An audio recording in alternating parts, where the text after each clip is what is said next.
15 సంవత్సరాలు కలిసి ఉంటాము, కార్యకర్తలు అందరూ కూడా దీనికి సిద్ధంగా ఉండండి అనేసి అన్నారు. అంటే జగన్మోహన్ రెడ్డి గారిని చూసి భయపడుతున్నారంట. ఖచ్చితంగా ఇది ముమ్మాటికి నిజం.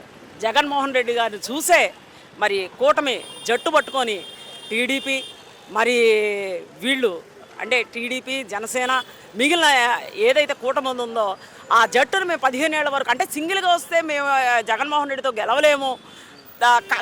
ఈ క్షేత్రంలో అంటే ప్రజాక్షేత్రంలో ఖచ్చితంగా మేము వెనకబాటు మాకు ఉంటుంది కాబట్టి మేము ఖచ్చితంగా ఓడిపోతామని వాళ్ళకి అర్థమయ్యే కూటమి ఇంకో 15 ఏళ్ళు కూడా జతకూడతామని అంటున్నారు.